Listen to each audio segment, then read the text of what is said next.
Buenas tardes a todas y todos quienes nos acompañan. Vamos a comenzar con esta primera sesión introductoria del Seminario Permanente del Observatorio Coyuntural Antropológico, que lleva por título Antropología en Movimiento, Procesos de Investigación en las Disciplinas Antropológicas, y que lo organizamos y coordinamos entre la maestra Blanca María Cárdenas Carrión, que está aquí al lado mío, y su servidor.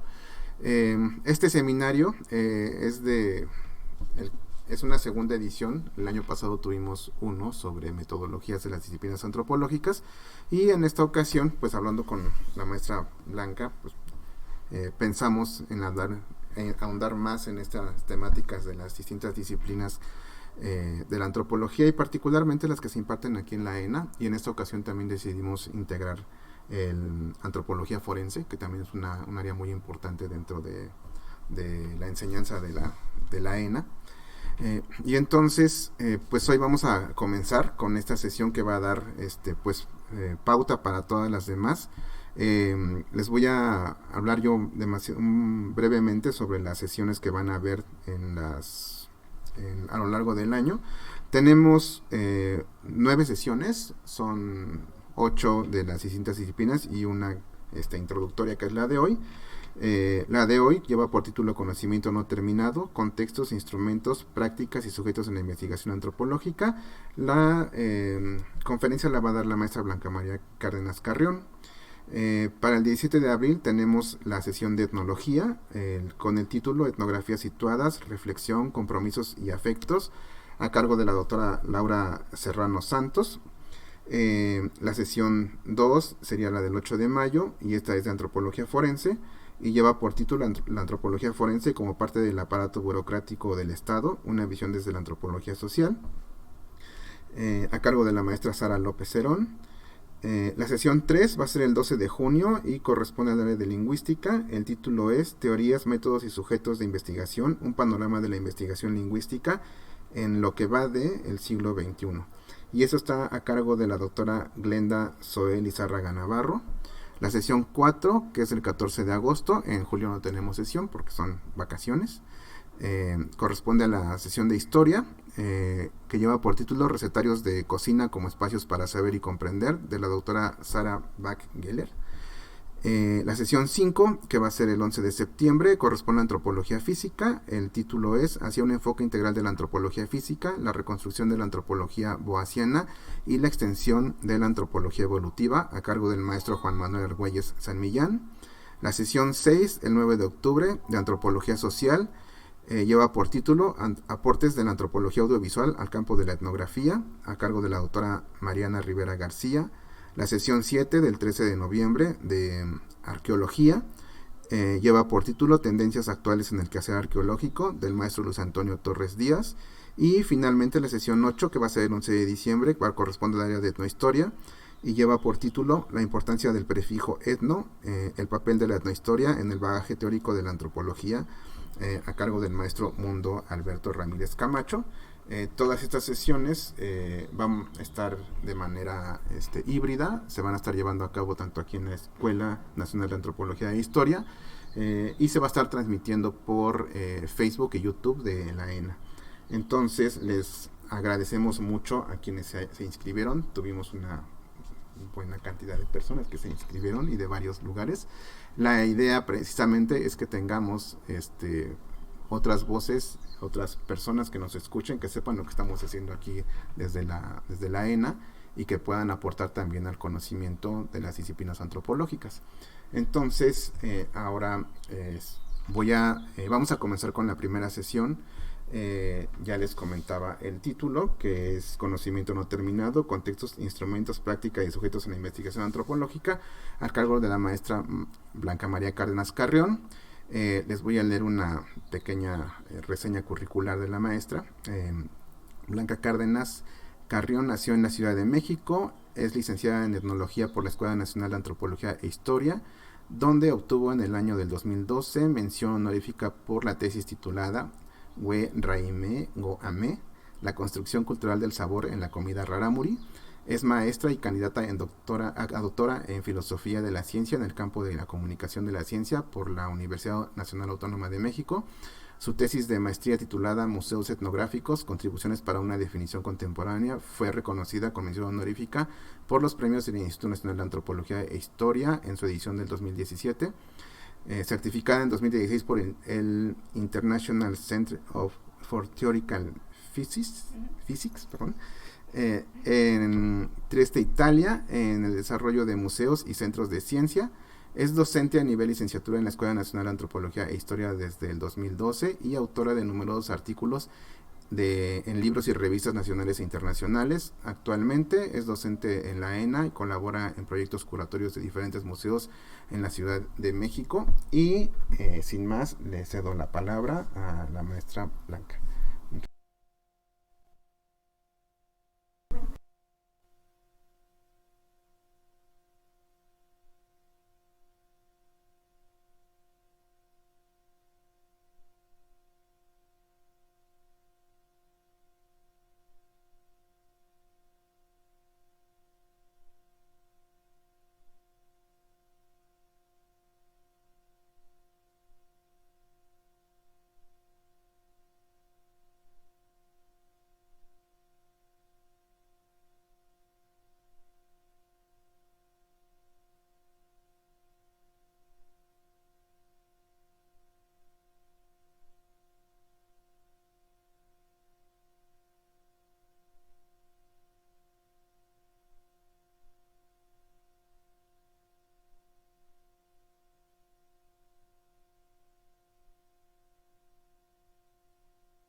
La antropología en movimiento. Es decir, no pensar resultados de investigación, un montón de libros que hay publicados, tesis que nadie lee, ¿no?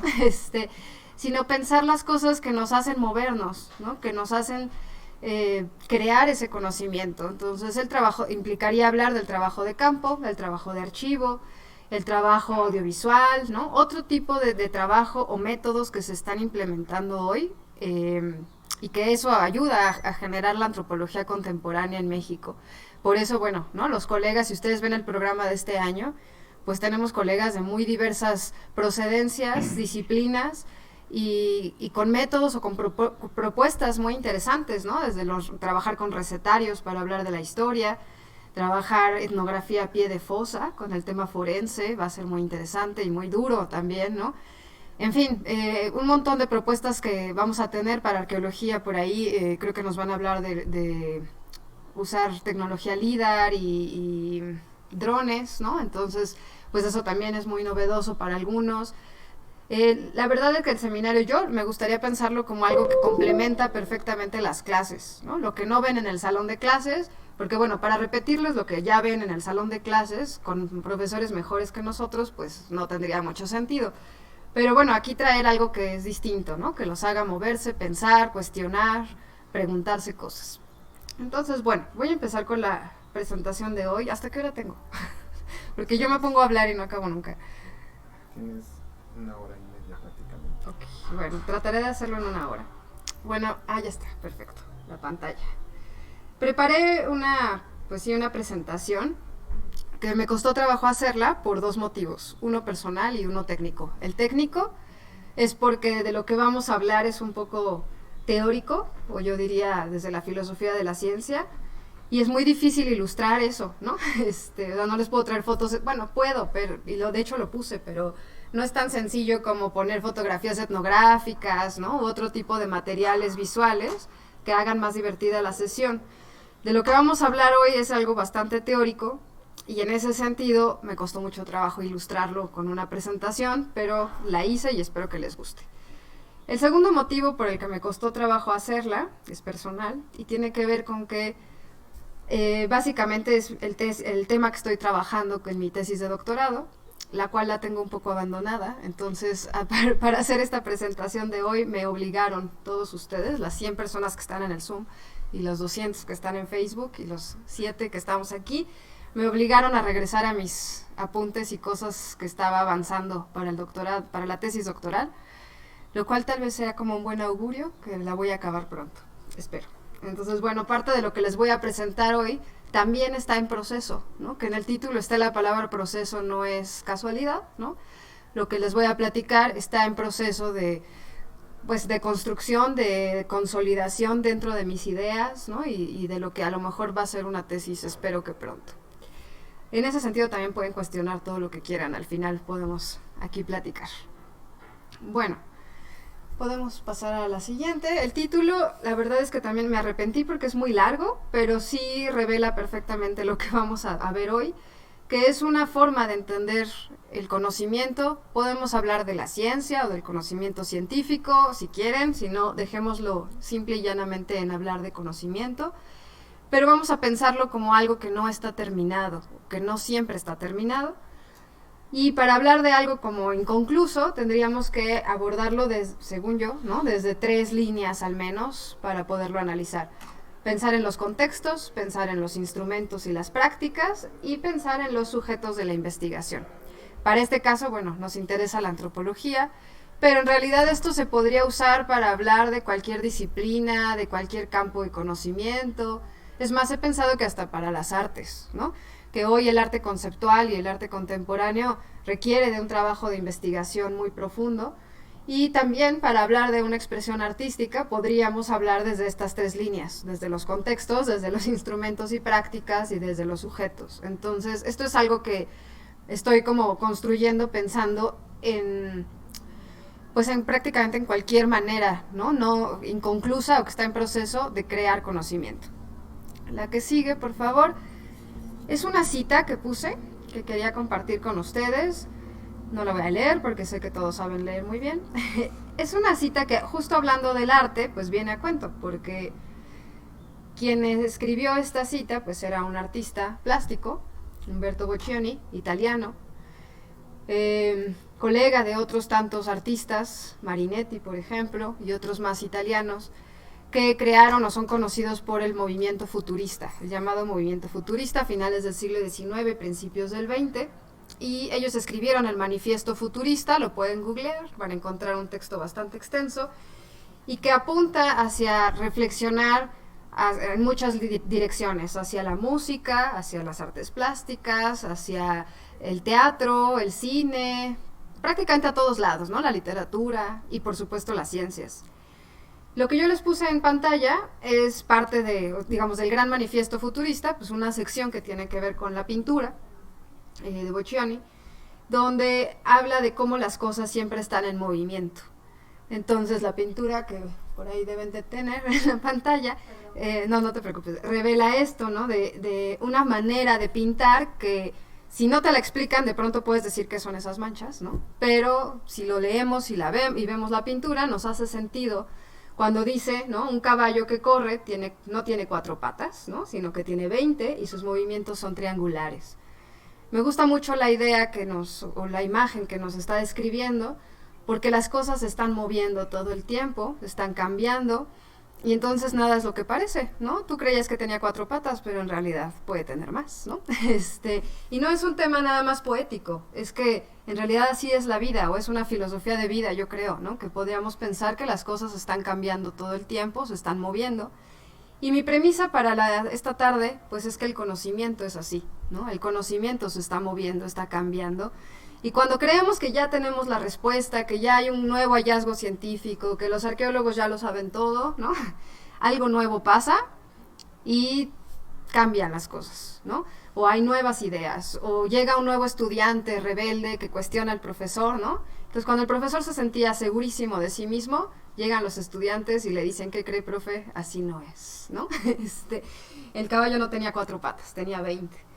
Aceptar esto parece sencillo o parecería hasta trivial tal vez, pero en realidad no es tan sencillo, al grado que muchos profes nos resistimos a esos cambios, ¿no? O los investigadores, o nosotros, cualquiera de ustedes, cuando están haciendo su tesis o una investigación, y tú dices, yo ya escribí 3 páginas, ya, esas son las páginas. Y llega tu asesora de tesis y te dice que cambies las cosas, que está mal escrito, que le muevas aquí, que le cortes acá, y uno se aferra y dices, no, yo no le quiero cambiar nada, ¿no? Ya estaban perfectamente escritas mis 3 páginas. Te sientes muy orgulloso de eso. Pues sí, somos un poco aferrados, ¿no? A veces a no mover lo que ya tenemos. Pero bueno, la idea aquí es dejar de aferrarnos, ¿no? Y aceptar el movimiento. Les traje otra cita, la que sigue, por favor, que es menos artística, es más bien científica, de un museo, del Museo de Lourinhã, en Portugal. Entrevistaron al jefe de paleontología del museo y contestó lo que ustedes tienen en pantalla, ¿no? Le dijeron, ¿qué es la ciencia y cómo quiere compartir la ciencia en este museo? Esa era básicamente la pregunta, ¿no? Para usted o en sus exposiciones de museo, ¿qué está entendiendo por ciencia? Y contestó esto, ¿no? La ciencia es una empresa viva, con olores, emociones, significados. Y bueno, los museos de ciencia tienen una gran oportunidad y un gran compromiso, que es compartir en el público, entre los visitantes, efectivamente que la ciencia no es, o el conocimiento no es algo que ya está dado, ¿no? Y que ya es incuestionable, ¿no? Sino que más bien dicen, ¿no? Que es dejar de mostrar que la ciencia es un producto terminado, que no está discutido, que sale ya hecho.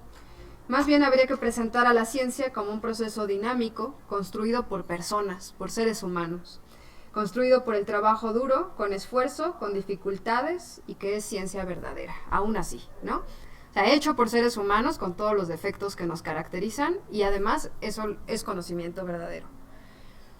En un párrafo a lo mejor bastante sencillo, bastante coloquial, ¿no? Seguramente esta persona lo contestó pues sin pensar demasiado. Creo que dice muchas cosas. Está cuestionando incluso estas premisas que a veces nos enseñan de que la ciencia debería ser objetiva, ¿no? Para que sea considerada como válida y verdadera tendría que cumplir ciertos parámetros de objetividad. Y aquí está diciendo no, la ciencia o el conocimiento no necesariamente es objetivo, ¿no? Al contrario, ¿no? De hecho, hay sentimientos y hay emociones, ¿no? Y hay un montón de cosas que no son objetivas y aún así es conocimiento verdadero o válido, ¿no? Bueno, dicho eso, vamos a pasar a lo que sigue. A que sigue, por favor. No hay problema. Bueno, hay una pregunta que yo quería poner sobre la mesa, que es, ¿qué es la ciencia? La puse a propósito, aunque no me encanta o ya tal vez no es tan afortunado centrarnos específicamente en hablar de ciencia, y me gusta más la idea de hablar de conocimiento, pero la puse a propósito pues porque es todavía la manera como nos meten en ciertos debates, ¿no? Aquí en la ENA siempre la pregunta es si la antropología es ciencia o no es ciencia. Yo no sé si a ustedes les tocó, pero cuando yo entré, sí. Y en el propedéutico, desde ahí nos peleábamos si la antropología era una ciencia o qué era. Una humanidad, era arte, era poesía, son ficciones. ¿Qué era la antropología? Y yo la verdad es que hasta el día de hoy no tengo la respuesta, ¿no? Hasta cuando hicimos esto, hablamos de ciencia o disciplina. Cuando hicieron, claro, sí, ¿no? El título del seminario dice disciplinas antropológicas y era como, ¿son ciencias o qué son? Y yo todavía no tengo la respuesta. Ninguna clase, ningún profesor nunca me ha contestado, ¿no? Y al grado que ya también yo ahora que doy clase, acabo por decirles a mis alumnos, bueno, pasemos al siguiente tema, ¿no? Ya no es relevante. Pero bueno, antes de contestar si la antropología es ciencia o no, podemos regresar un poquito, ¿no? Ir hacia atrás y decir, bueno, ¿qué es ciencia? ¿O qué vamos a entender por ciencia? Y esa es la gran pregunta, ¿no? Porque depende desde dónde lo quieras entender, desde qué autores, desde qué época, desde qué marco teórico. Lo que les puedo decir es que no hay respuestas sencillas a esa pregunta, ¿no? No existen. Y la conceptualización de esta forma de conocimiento, si quieren podemos decir que es una forma de conocimiento, pues ha sido discusión de mucho tiempo, de acalorados debates desde la antigüedad clásica y particularmente pues de la filosofía de la ciencia desde finales del siglo XIX y principios del XX. Pero no es exclusivo, ¿no? Es una pregunta que ha abocado a antropólogos, filósofos, sociólogos, historiadores, ¿no? Pensadores, a todo el mundo. Pensar qué es la ciencia y qué la define.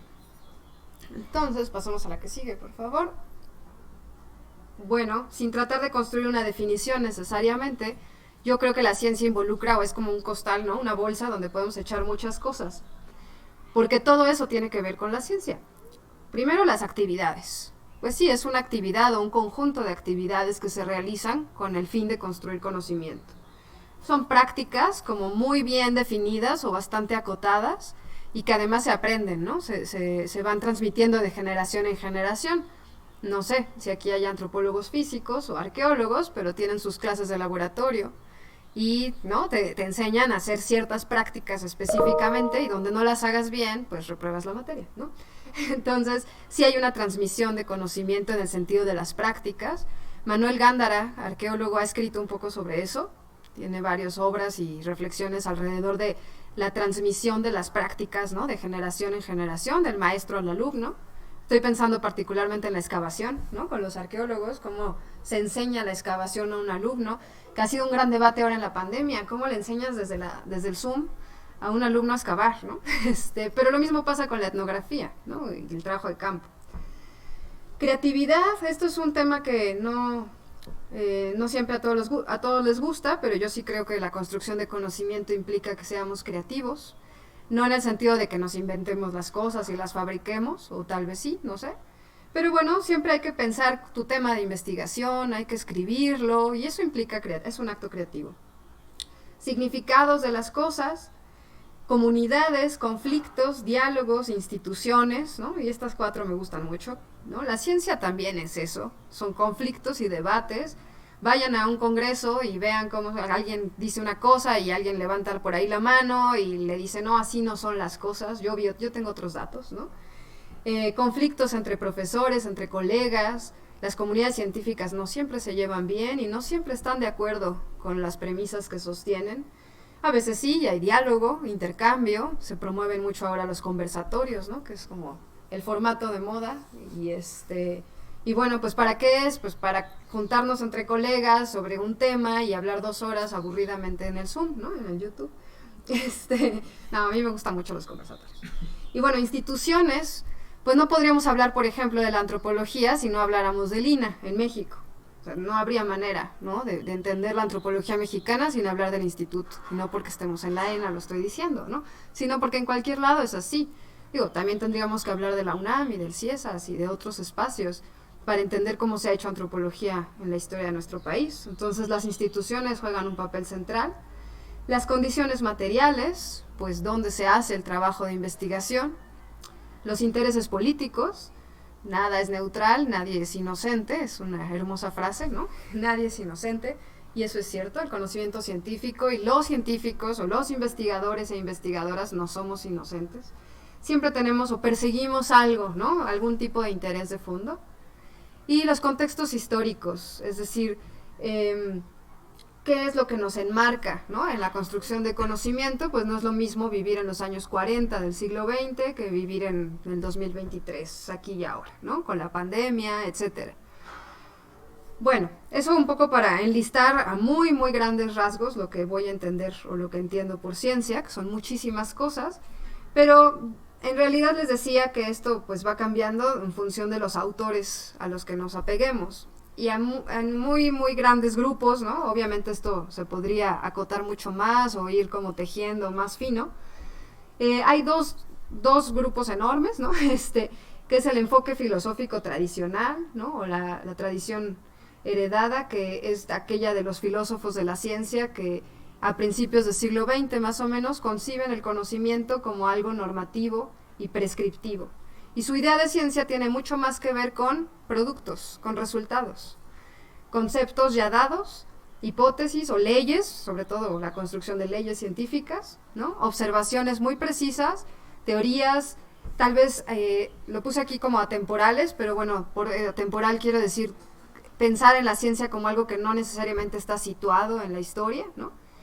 Y generalmente como exentos de influencias externas, ¿no? Y ahí se piensa un poco al conocimiento como algo que no está afectado por intereses ni personales, ni políticos, ni religiosos, ni de ningún tipo, ¿no? El conocimiento ahí está puro y neutro y prístino. Lo que empezó a ocurrir a partir sobre todo de los años 60, 70 con algunos historiadores de la ciencia es que cuestionaron estos planteamientos, sobre todo Thomas Kuhn, que seguro por ahí lo han leído, con la estructura de las revoluciones científicas. Él era físico, pero escribió mucho sobre historia de la ciencia, de la física, y empezó a decir que, él y otros más, ¿no? Empezó a decir que, bueno, tal vez la ciencia no era esa cosa como burbuja que estaba ahí aislada.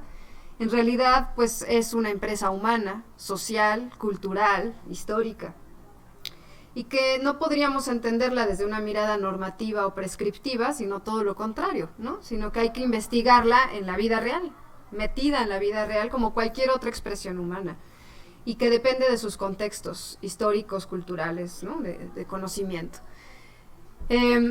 A partir de Kuhn, digamos, estoy así yendo muy rápido en la historia, pero bueno, a partir de Thomas Kuhn, pues aparecen autores que empiezan a preocuparse, por ejemplo, sobre cómo se escribe un artículo científico, ¿no? O sea, tú haces tu investigación, haces tu proyecto, pero en algún punto llegas y escribes tu tesis o un artículo o un libro, ¿no? Bueno, esos procesos no son tan automáticos como se acaban de enunciar, ¿no? Es bastante complejo, lo saben si están haciendo una tesis.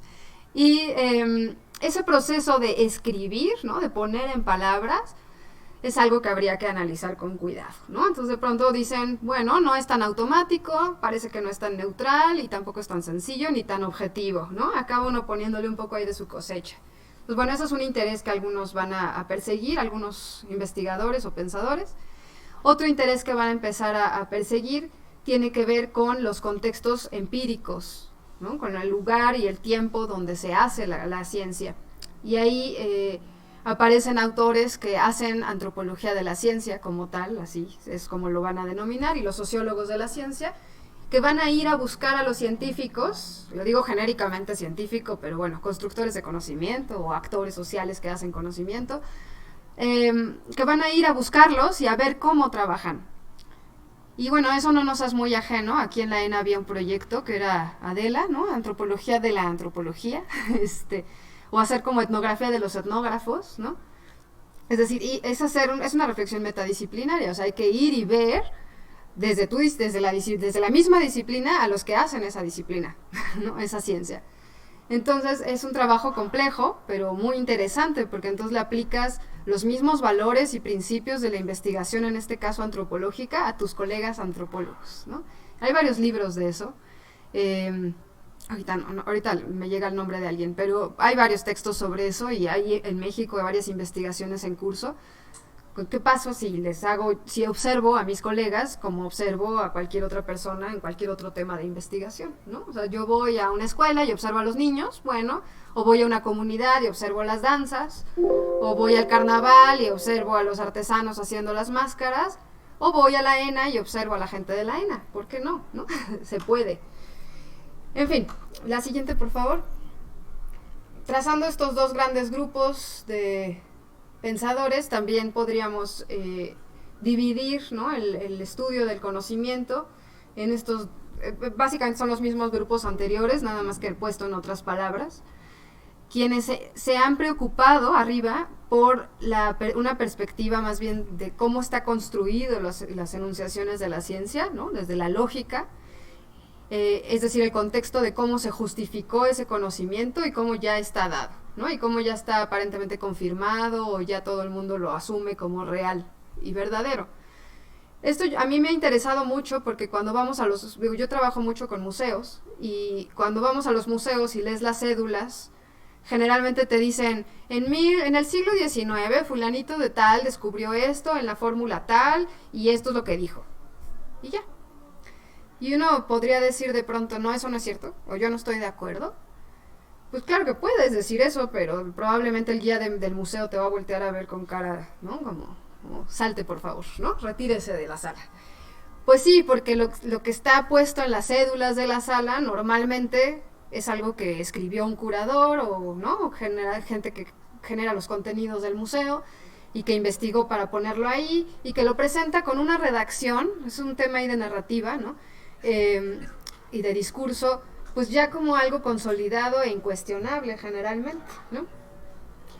El otro grupo de personas, ¿no? Es los que defienden la investigación del conocimiento desde el contexto de descubrimiento, que es no cómo se justifica, cómo ya está dado el conocimiento, sino cómo se descubrieron las cosas, si es que se descubrieron, ¿no? Pero bueno, usemos la palabra. Como aspectos físicos y cosas de hecho que ocurrieron o que ocurren y que permiten la construcción de este conocimiento. Y cuestionarlo también. La idea, voy a regreso a lo del principio, ¿no? Pues cómo el conocimiento va cambiando, se está moviendo y se descubren siempre cosas nuevas.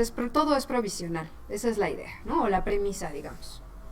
Entonces, bueno, hay varios autores que hablan de esto. Uno de los que yo he estudiado o que me ha acercado más a sus textos es Bachelard, Gaston Bachelard, que fue un francés que pues hizo historia de la ciencia y escribió también sobre el espacio y sobre muchas cosas, pero escribió particularmente desde un racionalismo aplicado este tipo de preguntas, ¿no? Y decía, bueno, habría que ver detrás del telón, y usaba esa metáfora, ¿no? Como habría que recorrer la cortina y ver qué es lo que está pasando atrás, ¿no? Las condiciones materiales, las condiciones subjetivas, cuáles son los principios que permiten que se construya ese conocimiento y que se construyan generalizaciones.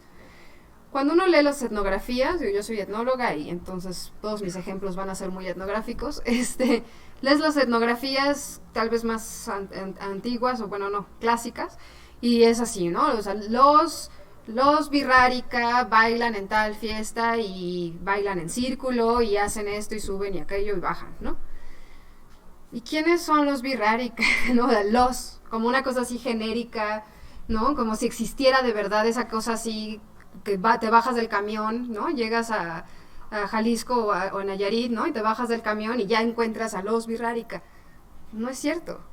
El problema es cuando uno va pensando que sí, ¿no? Y entonces llegas a la comunidad y pues lo que te encuentras es gente, familias, personas, niños, viejitos, viejitas, que hacen su vida. Y entonces uno entra en crisis porque dices, ¿y dónde están los birrárica? ¿No? ¿Qué es eso? ¿No? Es una construcción, ¿no? que los antropólogos hemos confirmado y reiterado en nuestras investigaciones, y todo el tiempo nos atrevemos, incluso en este ejercicio de autoridad etnográfica, pues de hablar por los otros y de decir que eso que yo estoy diciendo es lo que yo vi y es la verdad, ¿no? Aquí lo que estamos tratando de decir, o retomando en una reinterpretación de Bachelard y de otros autores, pues es, a ver, esos antropólogos que dan por hecho, que están diciendo que así son las cosas, ¿cómo construyeron esas afirmaciones? ¿Cómo llegaron a decir eso? Bueno, hicieron un montón de trabajo de campo, tal vez hicieron un montón de entrevistas, o tal vez no, hicieron otras cosas. Y tal vez pues hicieron esas generalizaciones porque en su marco, en su contexto histórico y en la manera como aprendieron a hacer antropología, pues lo usual era hacer esas generalizaciones. Hoy, que hablamos de discursos poscolonialistas, ¿no? De una antropología simétrica, y que hoy estamos en otra onda, ¿no? Pues ya nos cuesta mucho más trabajo escribir una etnografía y llegar a decir, en el pueblo de tal, los ñañú, ¿no? Pues hoy no lo diríamos, o nos es como mucho más conflictuante, ¿no? Como que uno dice, ¿en serio puedo escribir por otras personas, no? Pues no sé, tal vez hay gente que sí todavía, pero ya es mucho más cuestionado, ¿no? Entonces ya muchas veces te dicen, no, bueno, a ver, pon el testimonio del señor fulanito que entrevistaste, y no hables por todo el pueblo, ¿no? O sea, ya hoy entramos como en otros debates sobre esta autoridad etnográfica y este derecho que nos tomamos muchas veces los investigadores, ¿no? De hablar por otros o por el otro, usando la categoría antropológica, ¿no? Que pues igual ya también esa categoría, quién sabe, ¿no? Es bastante debatible o ha sido muy cuestionada. Pues bueno, ¿no? Bachelard habla de mirar detrás del telón y tomar en cuenta los imponderables de la vida diaria, ¿no? Usando un poco esta idea de Malinowski. O entrar, también Bruno Latour va a decir, entrar por la puerta trasera de la ciencia, ¿no? En lugar de entrar por la puerta principal de la casa, vamos a entrar por atrás y ver qué está pasando de verdad, ¿no? Cómo se construye el conocimiento. La que sigue, por favor.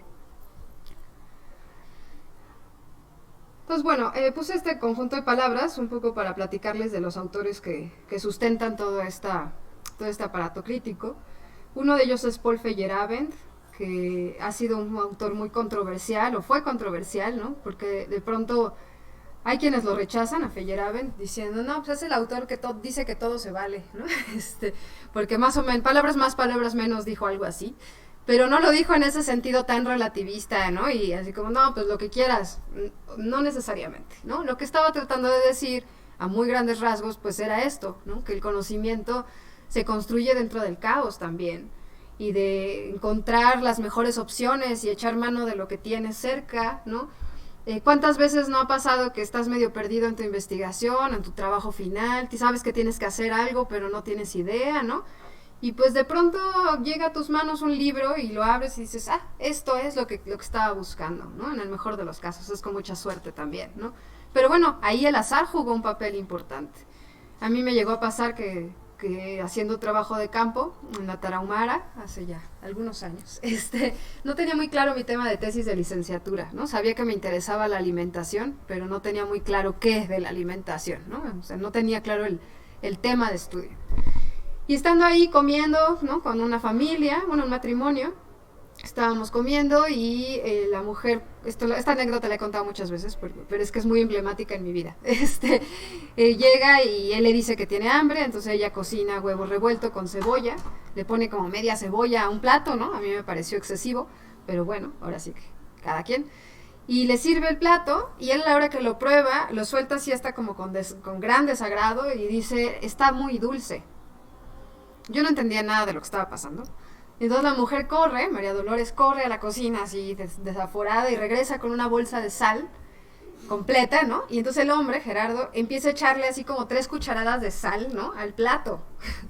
Lo revuelve, lo prueba y dice, ya está salado, ya está rico.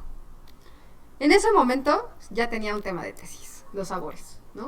O sea, no era la alimentación, no era así todo lo que comen los rarámuris, no, era los sabores, ¿no? Y cómo culturalmente el sabor se construye.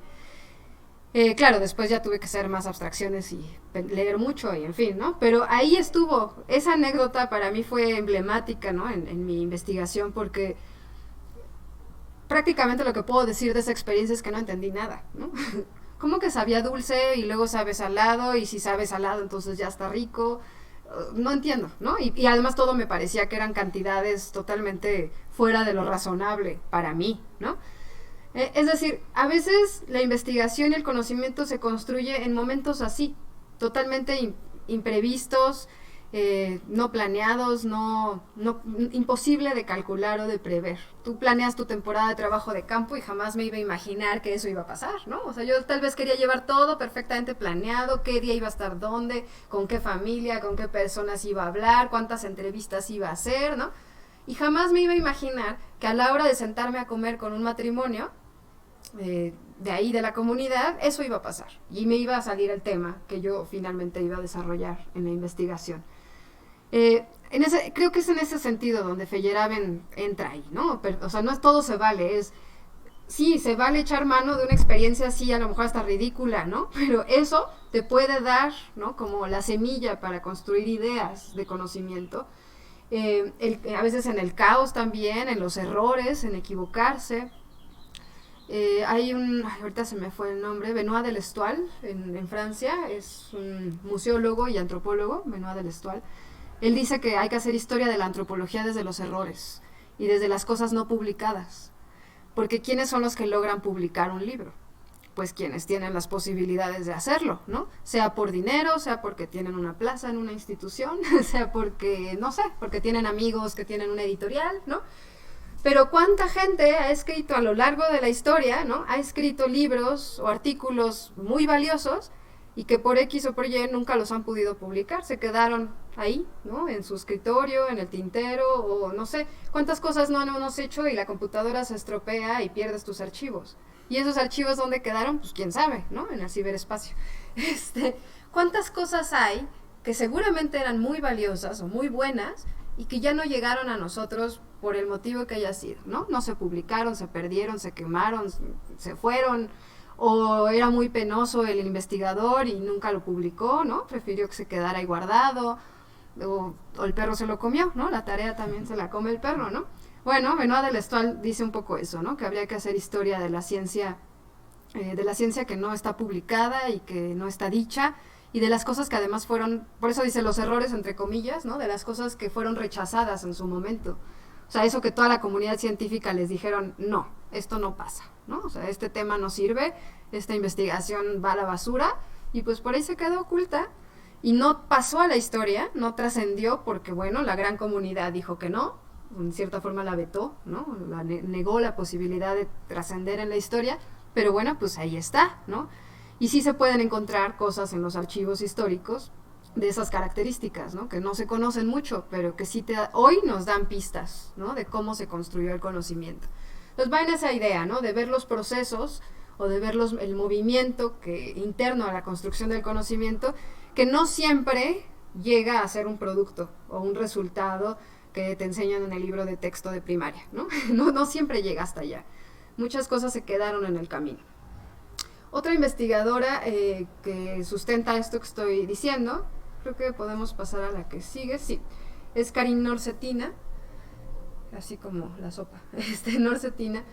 Ella habla de esta cosa llamada etnometodología, que es básicamente hacer como etnografía de los científicos, ¿no?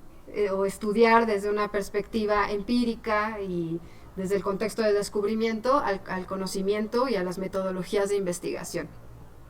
Para ello va a pensar a los científicos como razonadores prácticos, ¿no? Dice, son razonadores, o sea, es gente que piensa un montón, gente que lee, que estudia, pero que está en la vida diaria, ¿no? Que está en la vida práctica, y que con acciones precisas, con operaciones muy particulares, ¿no? Y con situaciones contingentes, pues crea conocimiento.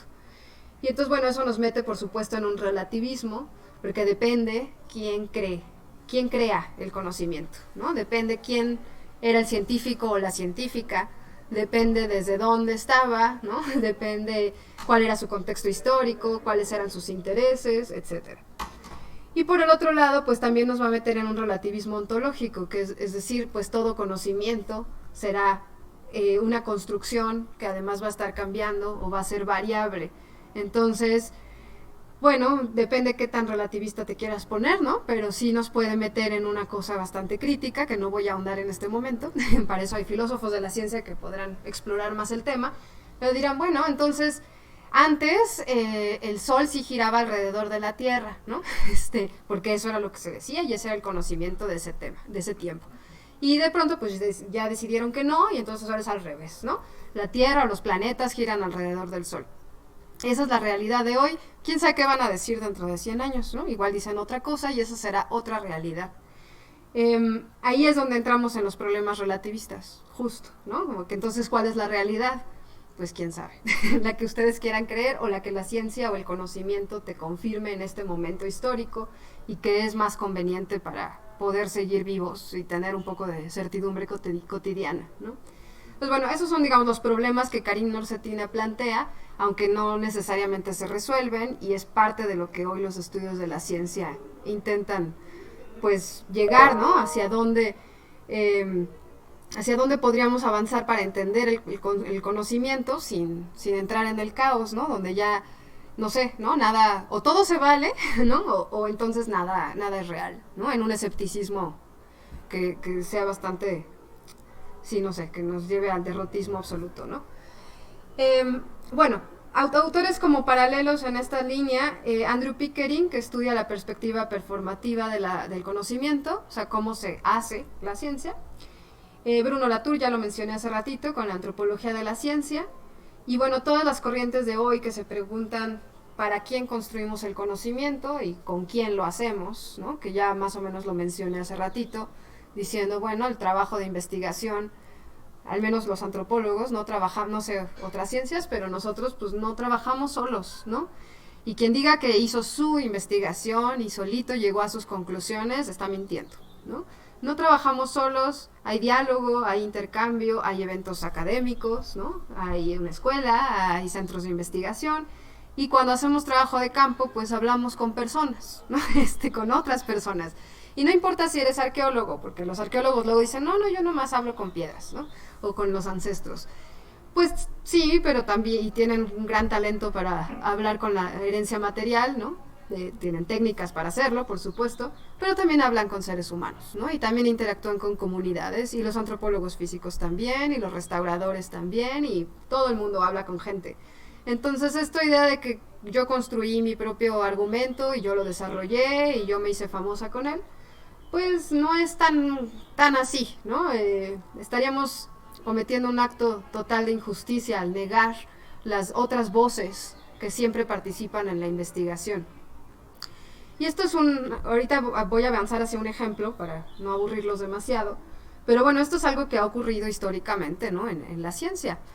Pensar, por ejemplo, en la arqueología, y ahorita voy hacia allá el ejemplo más específico, pero bueno, pensar en la arqueología tipo Indiana Jones, ¿no? Este aventurero que solito, ¿no? Hizo cosas increíbles, viajó por el mundo y luchó contra 200 nazis y encontró el tesoro, ¿no? Y lo trajo al museo, solito.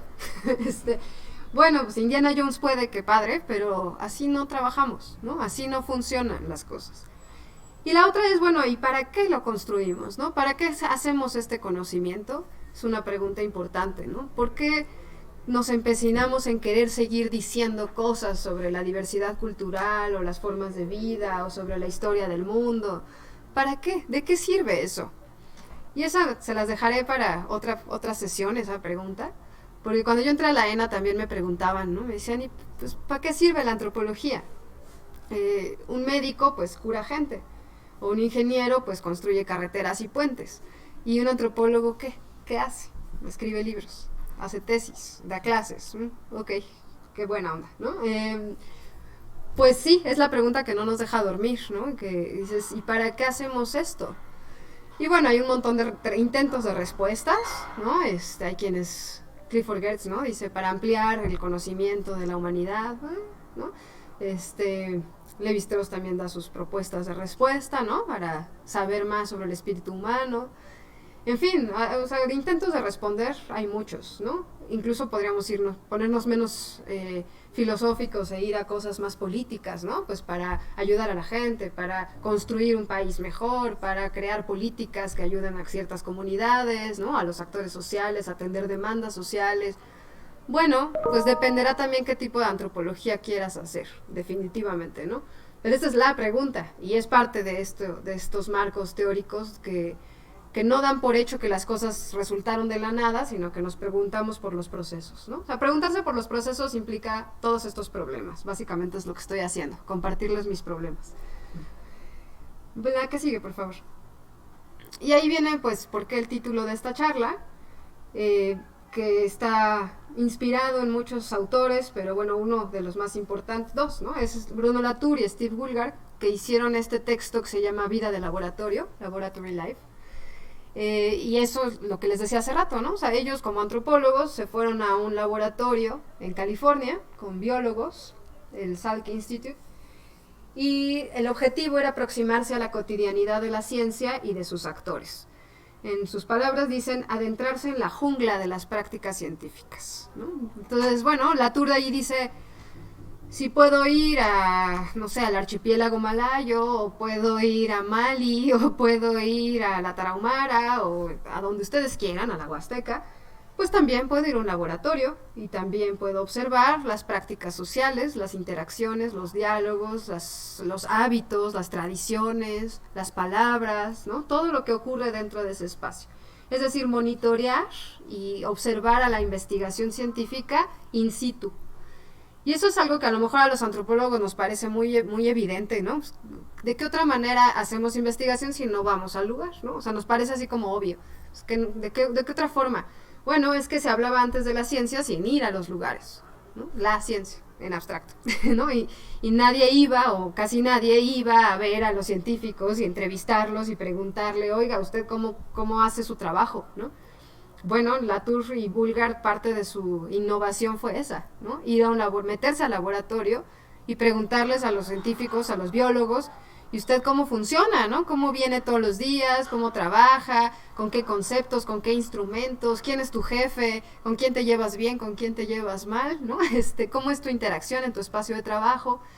y qué jerarquías incluso existen, ¿no? Porque no todos son iguales, no todos cobran lo mismo, entonces hay jerarquías, hay quien le dice a quién qué hacer, qué escribir, cómo hacerlo, ciertas exigencias, hay que publicar tantos artículos al año, ¿no? Pues eso lo vemos ahora con la investigación, ¿no? En México lo tenemos claro con CONACYT y el SNI, ¿no? La exigencia de, bueno, y en todos lados donde hay evaluación, de publicar cierta cantidad de artículos o libros al año, ¿no? De impartir tantas conferencias, de dar tantas clases, ¿no? Y entonces ir juntando tus puntos para ser bien evaluado, y eso al final pues se ve en tu currículum y en una remuneración económica, ¿no? Y en mantener tu empleo, en muchos casos.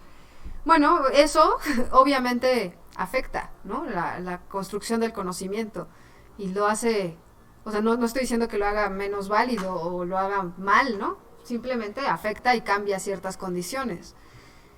Pienso, pues, cuando, digo, no es mi caso, y no sé el de aquí, quién, ¿no? Pero bueno, si estás obligado o forzado por el SNI a... ¿Para quién es? Es para mí, gracias. Si estás obligado, bueno, presionado, ¿no? Por el Sistema Nacional de Investigadores o por por tu institución, ¿no? A producir cierta cantidad de artículos al año, pues a lo mejor sí lo vas a hacer con mucho gusto porque te encanta la investigación, pero en algún punto tu cerebro va a explotar y dices, bueno, ¿no? Hacemos los famosos refritos y entonces la gente se autocita, ¿no? Eso es uno de los problemas que existen, y pues no es que ni esté ni bien ni mal, ¿no? O sea, creo que más bien lo estoy tratando de entender en este contexto, ¿no? Donde pues esas cosas son aspectos que hay que dar cuenta para entender cómo se hace ciencia, así de sencillo, ¿no? Bueno, Bruno Latour y Steve Bulgar trabajan entonces, o tratan de poner como en contraste, pues una ciencia acabada, una ciencia que ya sabe todo, una ciencia que es un conjunto de resultados o productos finales de investigación, y que ese es usualmente pues el rostro que se da al público, ¿no? Así lo que queremos que todo el mundo vea, mi examen de titulación, mi tesis, la foto para el Facebook, ¿no?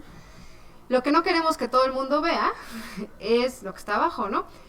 La ciencia en proceso de elaboración, o la ciencia que todavía no sabe, la ciencia en acción o en movimiento, y bueno, todos esos productos y cosas que están detrás, la incertidumbre, las decisiones, las controversias, las historias, los errores, las equivocaciones, ya te peleaste, ya te contentaste, ¿no? Y ahí es donde Latour va a presentar esta famosa frase de abrir las cajas negras, y eso se encuentra a lo largo de la obra de Bruno Latour. Abrir la caja negra, pues es eso, ¿no? ¿Qué pasó? ¿Qué pasa con las cajas negras en los aviones, ¿no? Cuando hay desafortunados accidentes y hay que saber qué fue lo que pasó, por qué se cayó el avión, ¿no? Bueno, qué horrible ejemplo estoy dando, pero bueno, pues abren la caja negra, ¿no? Es eso, es querer saber qué fue lo último que se dijo, qué fue lo último que pasó, ¿no? Y básicamente es la idea, ¿no? La siguiente, por favor. Aquí entonces, este es un cuadro de mi fabricación, a partir de todos los autores que he revisado y los que ahorita he mencionado, que ponemos como en contraste pues la ciencia terminada y la ciencia en proceso. Y muy antropológicamente, pues ahí coloqué varias reflexiones, ¿no? La primera, por ejemplo, una ciencia terminada pues es unívoca, o sea, es Indiana Jones que trajo el tesoro, ya. Pero una ciencia en proceso pues nos habla de muchas voces, ¿no? De mucha gente que participa. Y pues a veces de propuestas en contienda, ¿no? En lucha también, en pugna, en conflicto y desacuerdo, y una ciencia, un conocimiento que permite preguntas, contrario a una disciplina o una ciencia terminada, pues que ya pretende más bien dar respuestas, ¿no? La respuesta que te memorizas para sacar 10 en el examen, la cédula del museo que todos los niños de secundaria van y le toman foto, ¿no? Pues porque ya eso es unívoca, son respuestas finales, no hay ambigüedad, ¿no? Ya es algo hecho y necesario. El problema es cuando de pronto en los museos nos han puesto exposiciones de final abierto, ¿no? Y que son con muchas opciones, ¿no? Te dan como muchas salidas, y entonces uno entra en crisis porque dices, ay, qué fue exposición, no entendí nada, ¿no? Porque tú querías salir con una respuesta. Una cosa clásica que me pasa mucho aquí cuando asesoraba yo el curso propedéutico para entrar a la ENA es la pregunta, ¿qué es cultura? En la guía de nuevo ingreso a la ENA hay como 40 definiciones de cultura, ¿no? A lo largo de 200 páginas hay un montón de definiciones de cultura, porque los profesores que escribimos la guía de nuevo ingreso, somos muy malos y entonces pusimos el autor fulanito y el autor tal y el autor y nunca acabamos. Cuando los aspirantes a la ENA hacen su curso propedéutico, pues leen la guía y en algún momento dicen, bueno, o sea, está muy bien todo esto que me dicen, pero ¿y cuál es la buena, no? ¿Cuál es la definición de cultura que me van a preguntar en el examen de admisión a la ENA? Y así tal cual como lo acabo de decir, así me lo han preguntado, ¿no? Entonces en el buzón de preguntas del propedéutico así me han puesto, ¿no? O sea, y en el examen, o sea, sí todo muy bien, pero y en el examen de admisión, ¿cuál es la pregunta cuál es la definición de cultura que yo tendría que dar? Y claro, ¿no? A mí me ponen en aprietos, yo nunca sé qué contestar, pues todas, ¿no? Todas son buenas. Depende qué autor, depende qué disciplina, depende qué teoría, depende de qué escuela, depende de muchas cosas, incluso de ti mismo, ¿no? ¿Qué quieres entender por cultura? ¿Todo bien?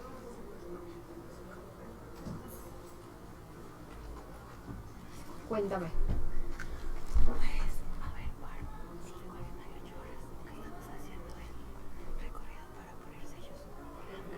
¿Acabas? ¿Era ahorita o mucho? Si me dan 10 minutos, acabo. Bien, menos de 10 minutos. Aquí negociando el paro. 10 minutos y nos van a cortar. Bueno, sigamos porque tenemos el tiempo limitado. Bueno, ¿qué estaba diciendo? Ah, sí, ¿no? El concepto de cultura. Pues bueno, todos entramos, porque no estamos formados de esta manera, ¿no? Nos cuesta mucho trabajo entender las cosas en proceso y como inconclusas, ¿no? Nuestra mente no está así formada porque desde niños queríamos que el profesor de matemáticas nos diera las respuestas, ¿no? Queríamos todo como muy cuadrado. Entonces pensar de esta forma parece fácil, pero a la mera hora no lo es, ¿no? Y entonces cuando le das a los alumnos 40 definiciones de cultura, todo el mundo entra en pánico, porque ¿cuál es la buena? Pues todas son buenas, ¿no? Más bien hay que generar pensamiento crítico. Bueno, la que sigue, por favor. Esto es un poco de lo mismo, ¿no? Pero pensado para comunicar la ciencia, ¿no? O sea, no solo definir la ciencia, que ya sé que ya se hartaron con eso, sino cómo la vamos a comunicar. Entonces, bueno, hay también una serie, gran colección de autores. Shapin es uno de ellos.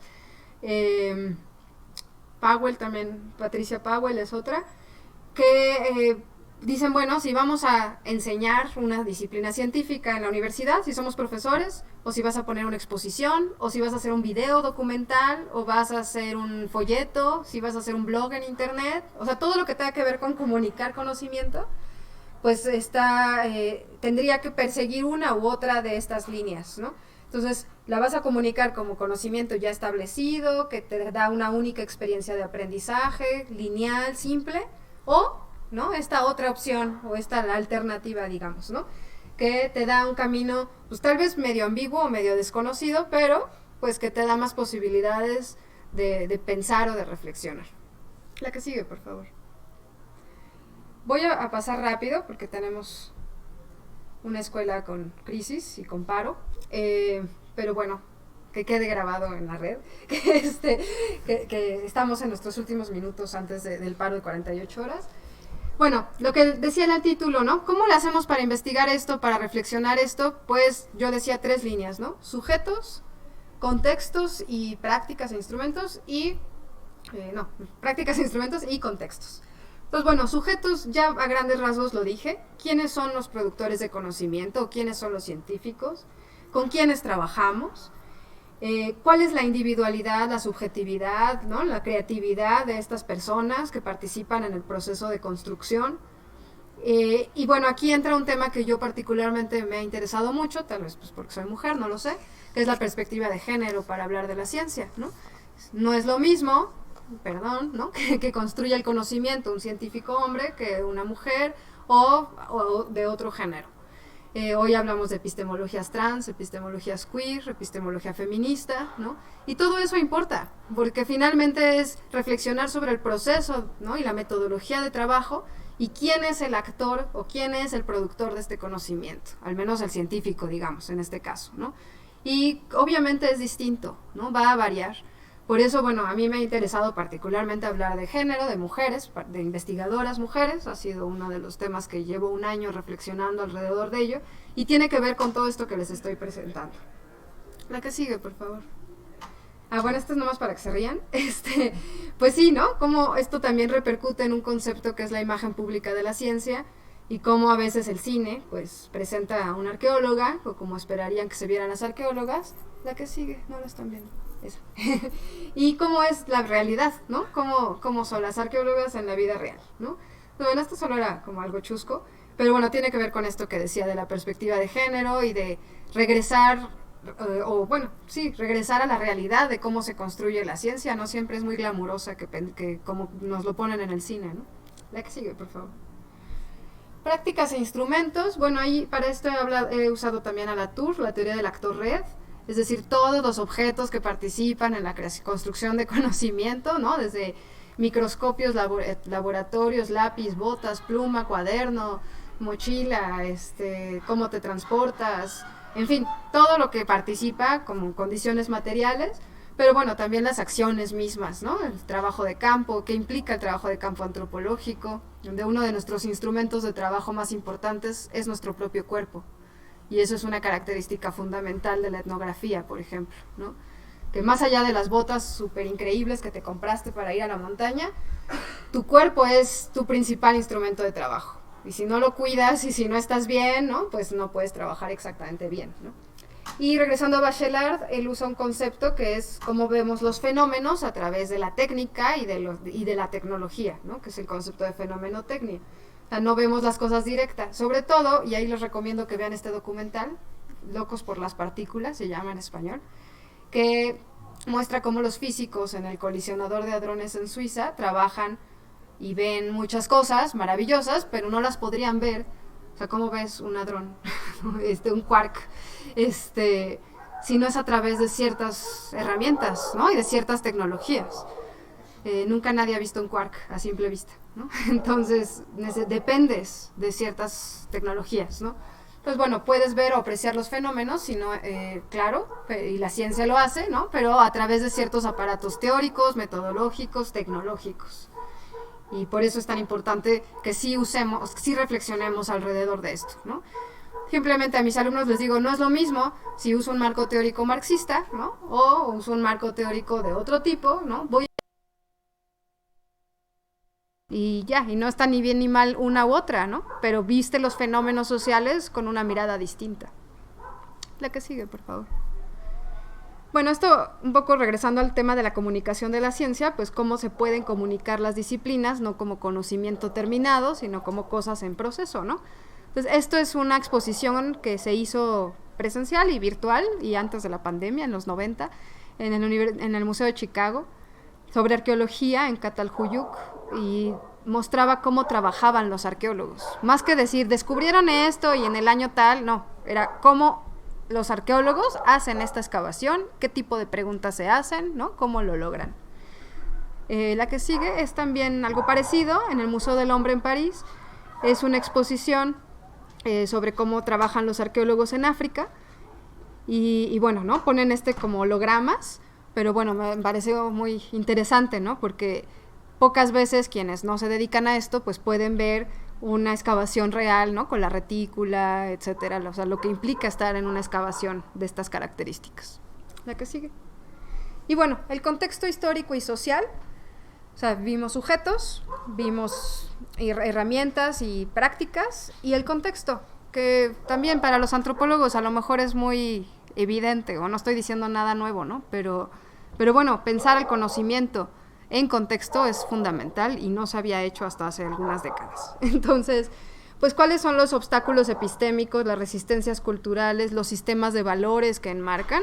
Y a propósito puse esa fotografía de la tumba de Pakal, que es el tema que yo he estado trabajando en mi doctorado para ejemplificar, digamos, o ilustrar todo esto que estoy diciendo, porque, bueno, una de las cosas que se defienden mucho, ¿no? Hasta el día de hoy, a pesar de que ya hay radares y un montón de tecnologías, pues es que es una tumba única, como si fuera una especie de faraón egipcio, ¿no? En un gran mausoleo, bueno, en una gran pirámide, ¿no? Que es el templo de las inscripciones en Palenque.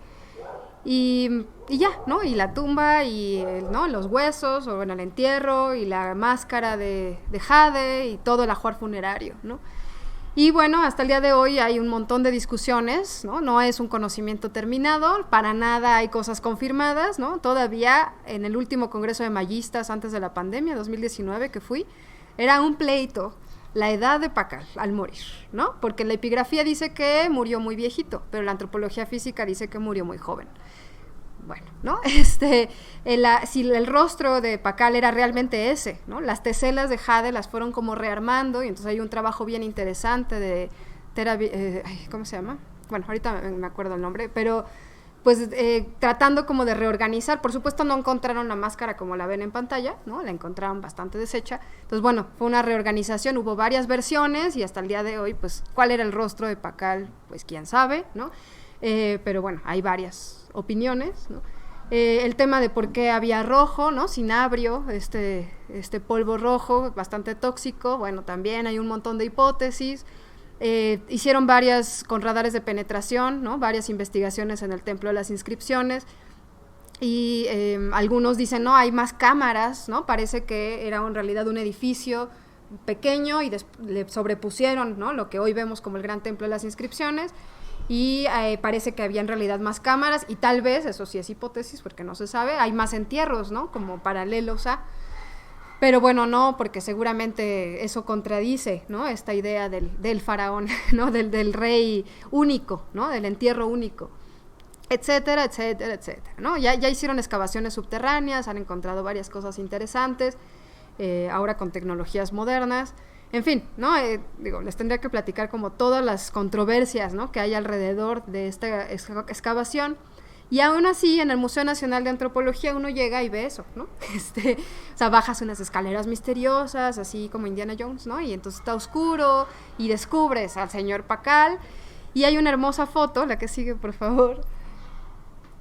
Ahí está, ¿no? De Alberto Ruz cuando hizo el descubrimiento. Esa foto está en el Museo de Antropología, en la Sala Maya.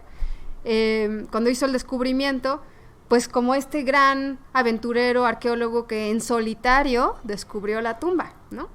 Y en fin, así es como nos han vendido la historia y ya, hasta ahí digamos que el público general se queda, ¿no? Sin decirle que fueron 9 temporadas de campo, que hubo crisis económica, crisis de salud, que por supuesto que Alberto Ruz no estaba solo, trabajó con la comunidad de ahí cerca, del pueblo, había arqueólogas mujeres, Amalia Cardós fue una de ellas, que ha sido bastante omitida en la historia, y fue la segunda mujer que entró a la tumba, la primera fue la esposa de Alberto Ruz, pero bueno, la segunda fue ella, ¿no?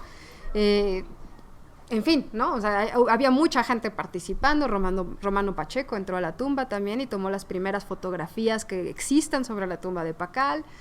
En fin, un montón de cosas ahí que pasaron durante el proceso. No hubieran sabido, por ejemplo, que había algo, no digo la tumba, pero bueno, algo sospechoso si antes, ¿no? Si hiciéramos como toda la historia, pues hubo otros arqueólogos que hicieron investigación y que tal vez no llegaron hasta la tumba, pero que empezaron como a abrir el caminito, ¿no? Y uno de ellos fue Franz Blom, que pues tiene un libro muy interesante sobre Palenque, y Alberto Ruz lee el libro de Blom y obviamente dijo, aquí hay pistas, ¿no? No fue una cosa que se le ocurrió en una madrugada, ¿no? Es decir, el conocimiento es así, ¿no? Se va tomando pistas, ideas, unos dicen, otros toman, y además es mucha gente la que participa. Entonces, bueno, ¿no? La que sigue, por favor, para que vean las fotos nada más. Pues ahí está, pues mucha gente, ¿no? Que participó, y Amalia Cardós, a quien tuve la oportunidad de entrevistar antes de que falleciera, antes de la pandemia. Ya era muy, muy viejita y falleció apenas el año pasado. Y bueno, ella fue curadora 40 años de la Sala Maya, de la Sala Mexica, Maya, en el Museo de Antropología, ha sido un periodo muy largo. Y ella participó en esta excavación. Y bueno, para terminar, la que sigue es una cita de esa entrevista que yo le pude hacer, ¿no? Donde decía, sabía que yo fue de las primeras personas o gentes que entraron a la tumba. Re lindo don Alberto, ¿no? Don Alberto Ruz. La primera mujer que pisó la tumba, sí. Cuando entraron a la tumba me quedé en Mérida con Blanca Ruz, la esposa de don Alberto en aquel entonces, y me quedé cuidando el changarro. Pero efectivamente, inmediatamente Blanca y yo fuimos en el tren y él nos cumplió, así me lo prometió. Don Alberto era muy buena persona. La tumba fue algo inolvidable, realmente, y es el ambiente lo que respirabas. Primero era el encierro, pero estábamos tan emocionadas. Bueno, ¿no? Don Alberto y luego Arturo Romano, quienes estaban allá. César, querido amigo, muy querido amigo. Yo soy sobreviviente de la mayoría de esa época. Soy de madera maya. Ella era maya, era yucateca. Si ustedes leen esto, ¿dónde queda como la neutralidad y la objetividad científica, ¿no? Está súper emocionada, ¿no? Y décadas después del evento, ¿no? Pero aún así ella sigue súper emocionada y para ella fue un momento muy especial y me lo puedo imaginar perfecto, ¿no? Ella entrando ahí a la tumba, muy joven. Bueno, eso es un poco lo que yo quería compartirles, ¿no? Una visión del conocimiento que es mucho más humano y mucho más de carne y hueso, hecho por gente que se emociona, por mujeres, por hombres, por gente de todos los géneros, de gente de todas las edades también, ¿no? En muchas excavaciones participan adolescentes, niños, ¿no? El caso que yo he trabajado es que es arqueología, pero esto lo podríamos reflexionar para la antropología física, el trabajo de laboratorio, ¿no? El trabajo forense, para la historia, ¿qué implica trabajar en archivo horas y horas y horas, ¿no? Y para, por supuesto, el trabajo etnográfico, ¿no? El trabajo situado en un contexto específico, el ser mujer o el no ser, ¿no? Etcétera. Este tipo de reflexiones, pues hoy más que resolverlas, pues las pongo sobre la mesa porque creo que a lo largo de este hermoso año tendremos varias sesiones que van a ir en esta misma dirección, ¿no? De hecho, la próxima sesión, dentro de un mes, pues nos va a hablar de eso, ¿no? Conocimiento situado y que retoma las emociones del investigador o investigadora, cómo entran en juego también, ¿no? Como un conjunto de cosas que vale la pena decir, ¿no? ¿Qué pasa cuando estudias violencia de género y eres mujer? Bueno, ¿no? Seguro que algo pasa ahí, es innegable. Bueno, pues creo que con eso puedo terminar y a lo mejor tenemos unos minutos para preguntas antes de que pase cualquier cosa. Entonces, gracias. ¿Le podemos adelantar hasta la última diapositiva? Que me brinca varias, pero... Le doy para que vean, pero... Esa. Nomás por si quieren ver algo más. Muchas gracias, Blanca. Pues sí andamos un poco con el tiempo por la situación que comentas del paro que va a haber ahorita en la escuela. Pero damos nada más unos minutitos para que podamos escuchar. Voy a leer uno que hace Emma Ortega, que dice: ha sido muy amena la presentación. La necesidad de posicionarnos como parte de un proceso investigativo es algo que recién ha comenzado a ver. Efectivamente, no es nuestro trabajo solamente y no somos los hacedores de ninguna verdad acabada. Gracias por la sesión. Es un comentario que hace Emma en Facebook. No sé si alguien tiene un comentario o pregunta aquí en la sala. Y no sé si en la sala de Zoom hay alguna pregunta que alguien quiera tomar la palabra. Pueden abrir el micrófono.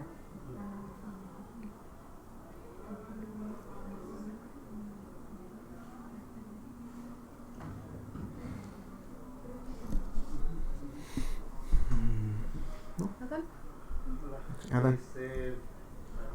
Yo no tuve la oportunidad de escuchar toda su plática, pero yo sabía que si entraba, aunque sea unos minutos, no me iba a sorprender de sorprender.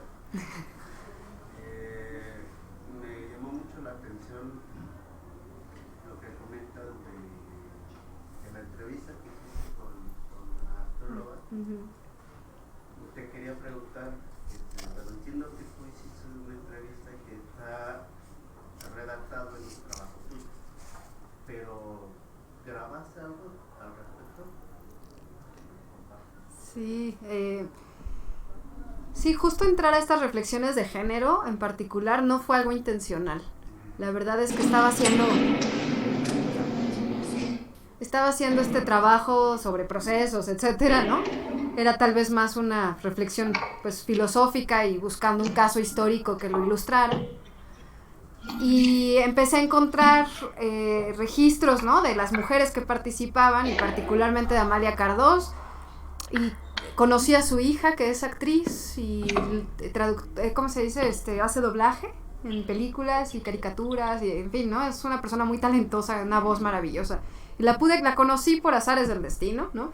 Y resultó que era su mamá, ¿no? Entonces, bueno, fui a su casa y la pude entrevistar, y sí, tengo todo grabado, el audio completito. Y cuenta unas historias que además pues son relevantes no para mi investigación, sino para la antropología mexicana, ¿no? Conoció a una cantidad de personas incalculable, fue de las primeras arqueólogas egresadas en México, estudió todavía en la escuela de Moneda 13, y bueno, ¿no? Maravillosa. Y a la par, pues hice una especie como de trabajo de observación etnográfica en varias excavaciones arqueológicas, ¿no? También pude meterme a varias excavaciones. Conocí a la arqueóloga Keiko, que está allá en Palenque, y también aquí en México en un par de excavaciones de salvamento, que pues pedí permisos y me dejaron entrar, ¿no? Y claro, ahí me di cuenta de mi ineptitud como etnóloga, ¿no? Que es trabajar en la retícula y meterse en el rayo del sol y en la Ciudad de México, ¿no? En lugares donde están haciendo el salvamento y tienen 3 meses para hacer el salvamento, porque después ya, ¿no? Y la mayoría eran mujeres, eran arqueólogas muy jóvenes, ¿no? Algunas todavía haciendo en proceso de tesis, otras ya tituladas, pero bueno, ¿no? Haciendo estos trabajos de salvamento por parte del instituto, trabajos muy arduos, agotadores, ¿no? Y que a veces pues no saben ni qué van a encontrar realmente, están ahí tratando de hacer lo que pueden, ¿no? Pero no saben qué va a pasar. Y también registré eso, también tengo diarios de campo y muchas fotos de esas experiencias, pues para mí etnográficas, ¿no? Con arqueólogas así en acción o en movimiento, ¿no? Entonces sí, claro, y después podemos platicar más de esas historias. Gracias. ¿Alguien más tiene alguna pregunta, algún comentario? Pues nada más para cerrar, pues fue bastante interesante, y creo que con esta sesión vamos a salir con lo que estás diciendo, ¿no? Con más preguntas. Sí. Y creo que vamos a escuchar las demás sesiones con esta intención, ¿no? De tener más preguntas que respuestas. Creo que se trata más desde la docencia nosotros, se trata más de dejar este tipo de idea en los estudiantes, que tengan más dudas para que puedan contribuir más, y no se trata de un adoctrinamiento, porque aunque las ciencias más duras o disciplinas más duras como la arqueología o la antropología física tienen que seguir metodologías, siempre tenemos también esta característica de tener que estarnos preguntando todo el tiempo nuevas cosas, porque igual como tú mencionaste hace rato, un tema, y eso me lo enseñaron a mí cuando estudiaba en la licenciatura, que cualquier tema podíamos verlo 10 personas distintas, pero todos vamos a ver cosas distintas desde lo que nuestro punto de vista personal, y lo que dijiste, ¿no? Aplicar diferentes teorías y metodologías, siempre lo vamos a ver desde distintas formas. Entonces eso creo que enriquece mucho a las disciplinas, sobre todo en la antropología y en las ciencias sociales.